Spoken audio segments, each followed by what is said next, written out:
Hello mga kabukid, kumusta na kayong lahat dyan?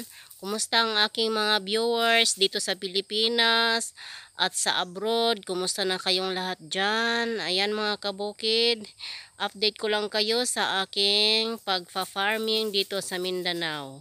Ayan mga kabukid, ito na yung mga lakatan na tinanim namin noong kami ay dumating dito sa Pinas. Kaya mga kabukid, hindi na kami bumalik sa abroad kasi dito na kami nag-for good at nagdesisyon na mag-farming.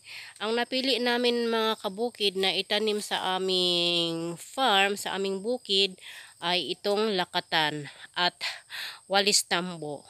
Dito naman sa aming farming mga kabukids, mayroon na itong rubber. Mix yung aming tanim mga kabukid. Mayroong rubber, may nyug, pero mga ano sila mga kabukid. Hindi sila dikit-dikit ang pagkatanim. Kaya pwede mo rin silang i-mix ng ibang tanim. Ayan, ito ang kagandahan mga kabukid pag pag mix yung tanim mo ay hindi lang isang harvestan ang kita mo mga kabukid. Nandyan yung mag-harvest ka ng niyog, nandyan yung mag-harvest ka ng saging, nandyan yung mag-harvest ka ng walis tambo at saka yung rubber mga kabukid. Pag alternate yung pagtatanggal ng katas ng rubber mga kabukid. At may mga namimili rin dito na pumupunta dito sa aming lugar para bibilhin yung mga produkto. O mga kabukid, hindi na tayo mahihirapan magmamarket ng ating mga tanim kasi dito sa aming barangay, nandyan na yung namimili ng lakatan, nandyan na yung namimili ng walis tambo, tapos yung sa rubber naman na mga kabukid, pumupunta rin sila dito at dito na rin kikiluhin yung mga rubber kung mayroon kang ibibinta. Tapos yung nyug mga kabukid, yan, doon mo rin ibibinta yan sa sa bayan.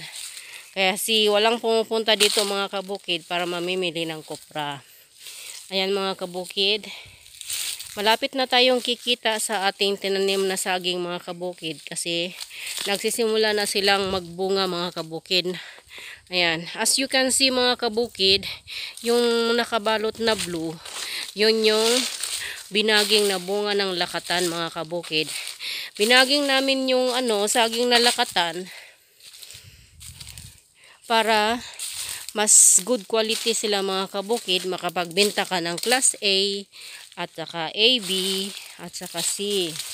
So medyo maganda ang presyuhan pag ang tanim natin naaalagaan at naaasikaso ng pagbabaging yung ating mga saging. Ayan mga kabukid, hanggang dito muna ang aking vlog ngayong araw na ito. Salamat sa panood, salamat sa pagtangkilik sa aking YouTube channel, at maraming salamat sa inyong pagsubaybay sa aking YouTube channel. Thank you for watching. Bye for now. See you on my next vlog.